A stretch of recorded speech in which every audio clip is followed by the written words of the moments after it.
Como atuar em audiência de custódia?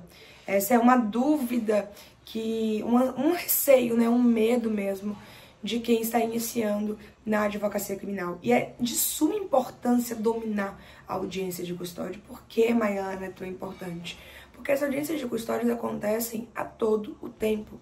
Todos os dias, várias pessoas são presas em todo o país, em todo o Brasil. E saber atuar com a audiência de custódia é de suma importância, porque essas pessoas que estão sendo presas serão submetidas à apresentação ao Poder Judiciário, apresentação à autoridade judiciária, ou seja, a pessoa é presa e ela vai ser apresentada ao juiz da custódia e vai precisar de alguém para defendê-la nesse momento, para guerrear, para lutar pela liberdade dessa pessoa que está custodiada. E é por isso que você, advogada, precisa dominar esse ato, precisa dominar esse procedimento, saber o passo a passo, como atuar com estratégia na audiência de custódia. E antes da gente adentrar ao tema, deixa eu te contar os segredinhos sobre esse ato. Eu vou pedir para que você se inscreva nesse canal, para que você ative também o sininho de notificação, para que o YouTube ele te notifique. Sempre que eu entrar aqui ao vivo, eu entro ao vivo toda terça-feira, meio-dia, sempre com um tema de suma importância para a atuação na advocacia criminal. E toda quinta-feira nós temos também vídeo aqui sobre a prática da advocacia criminal. Então, quando você se inscreve, o YouTube te notifica, te avisa: olha, a Maiana acabou de postar o vídeo, ou a Maiana acabou de entrar ao vivo. Vem cá para você não perder esse conteúdo. E aproveita também, deixa o seu like aqui, porque assim você comunica, transmite uma mensagem para o YouTube que o tema que eu estou trazendo aqui, que o assunto que eu estou trazendo, que esse canal ele tem relevância. E assim nós vamos construir a maior tropa de advogados e advogadas criminalistas diferenciados que esse YouTube já viu, contribuindo e ajudando também com a caminhada de outros colegas. Lembrando para vocês que nós não somos concorrentes, estamos aqui em uma advocacia colaborativa, nós podemos ser parceiros, nos ajudar, fecharmos contratos juntos. Inclusive, eu sempre digo que sozinho nós podemos até chegar mais rápido, mas juntos nós vamos com certeza muito mais longe. Agora vamos lá, vamos para o conteúdo do nosso vídeo. A audiência de custódia, ela vai ser realizada sempre que a pessoa foi presa. Mas o mais comum de nós vermos é essa audiência sendo realizada após uma prisão em flagrante. E o flagrante acontece todos os dias, várias vezes por dia, em diversas cidades, na maioria das cidades. Onde tem uma redução desse número é em cidades de interior que são muito pequenas e nem sempre acontecem flagrantes todos os dias. Na maioria das vezes não, mas na maioria das cidades, dos estados do nosso país, acontecem diversos flagrantes todos os dias. E essa pessoa será apresentada ao juiz, como eu te expliquei.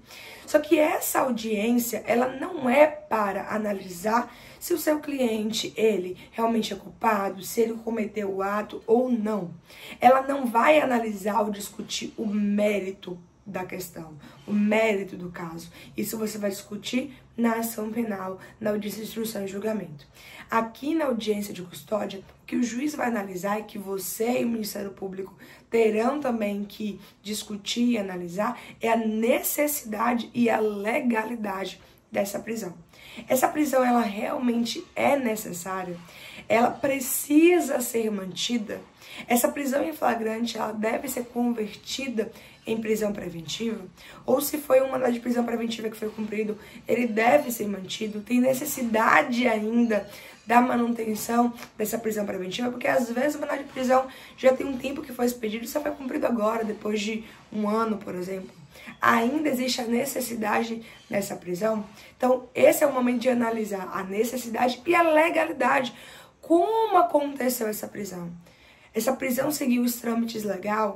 Essa prisão seguiu os trâmites que são determinados e permitidos por lei? Realmente houve flagrante, por exemplo? Era uma situação de flagrância? O suposto fato do flagrante realmente é um fato típico? É um crime? Os direitos e garantias da pessoa flagranteada foram respeitados? Houve agressão física ou alguma violência, abuso de autoridade por parte dos policiais no momento da prisão? ou até no momento da captura, até essa pessoa chegar na audiência de custódia, ela sofreu algum tipo de violência, sofreu algum tipo de agressão. Então, todos esses pontos terão que ser analisados para que o juiz decida se ele vai converter essa prisão em flagrante em preventiva.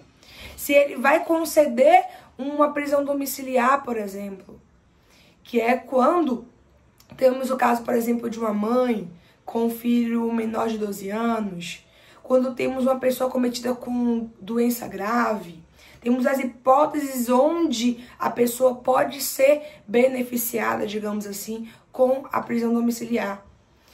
Ou essa prisão deve ser relaxada porque a prisão é ilegal, porque existiu ali uma ilegalidade no ato da prisão, durante a custódia dessa pessoa que foi flagranteada, e, portanto, essa prisão deve ser relaxada. Ou, caso não existam os requisitos para a decretação da prisão preventiva, será concedida a essa pessoa a liberdade provisória. Lembrando que esse termo ele é um tanto errôneo, porque o que deve ser provisório é a prisão e não a liberdade. A liberdade é a regra, pelo menos na prática era assim que deveria ser. Então existem diversas nuances e possibilidades na audiência de custódia. E sempre estará presente um defensor, seja você advogado ou defensor público, o Ministério Público por regra e obrigação e o juiz da custódia, para analisar justamente essa necessidade e essa legalidade. E você, advogado, deve se preparar, deve estar preparado para atuar com excelência nessa custódia. Até porque, diferente de uma audiência de instrução e julgamento, você não terá tempo hábil para se preparar anteriormente. Como assim, Maiana? Na audiência de instrução e julgamento, por exemplo, você sabe que ela foi marcada para daqui a 1 mês, daqui a 2 meses, daqui a 3 meses, por exemplo, e você pode analisar o processo, estudar, pensar em como você vai falar, ensaiar, tudo mais. Na audiência de custódia, não. Normalmente ela acontece de maneira que você não tem como prever, é imprevisível, é de urgência. A regra, na realidade, é essa. Você não tem como saber que a pessoa vai ser presa, em que momento ela vai ser presa, que horas ela vai ser presa. Então, se você atuou no flagrante, 24 horas depois você sabe que vai ter audiência de custódia. Se você não atuou e recebeu a ligação apenas para atuar nessa audiência, porque muitas vezes tem clientes que não contratam advogado para o flagrante, só contrata para custódia, por exemplo, porque acha que a pessoa vai sair no flagrante, ou só ficou sabendo que a pessoa estava presa em flagrante, a família só ficou sabendo depois que já lavrou o flagrante. Acontece que aí também é uma outra questão que você pode alegar, deve alegar em audiência de custódia, que essa pessoa não teve o direito, por exemplo, de comunicar a alguém sobre a sua prisão, que ela queria contratar um advogado e não foi permitido, e enfim, não permitiram. Então, tem diversas nuances que você pode alegar em sede de audiência de custódia. Mas se você recebeu a ligação e o flagrante já aconteceu, você vai só atuar na custódia, você pode receber essa ligação poucas horas antes. Então, você tem que já estar preparado, já conhecer como é o procedimento da audiência de custódia, já saber como que você deve atuar. Se você não tem tanta prática ainda, já deixar um modelinho pronto de pedido tanto de domiciliar, quanto de liberdade provisória, quanto de relaxamento da prisão, com as possibilidades que mais acontecem, ali você encaixa no caso concreto, para que seja mais fácil para você não precisar fazer esse pedido da sua cabeça, construir ele na hora, lembrar de tudo. Sei que no começo a gente fica nervoso, quando está iniciando, a gente não tem tanta segurança, então vai utilizando essas ferramentas. Entender também quais são as perguntas que você deve fazer para cada caso. Se é um caso de prisão domiciliar, por exemplo, e é um caso de doença, você tem que perguntar sobre essa doença. Como que faz o tratamento, desde quando faz tratamento. E não só isso. Sobretudo, você precisa comprovar o que você vai alegar. E para isso a família precisa estar com você. Eu sempre falo com a família dos meus clientes que eu trabalho junto com eles, principalmente na custódia, porque quem vai me fornecer e de maneira mais célere os documentos que eu preciso para apresentar na custódia é a família. Seja o laudo médico, seja a certidão de nascimento do filho, casamento, seja carteira de trabalho, contrato, declarações de moradia, declarações de serviço, né, de prestação de serviço, fotografias, tudo isso quem vai me fornecer é a família. Mas como eu disse, você precisa já saber qual é o passo a passo e saber atuar nesses procedimentos. Agora, para um outro vídeo, eu trago para você exatamente o passo a passo desse procedimento, porque senão esse aqui fica muito longo, tá? E antes de sair desse vídeo, clica aqui em inscrever-se, ativa o sininho, porque quando eu trouxer esse conteúdo em um outro vídeo do passo a passo da custódia, você vai receber a notificação e não vai perder o conteúdo, tá? Estamos juntos e até a próxima!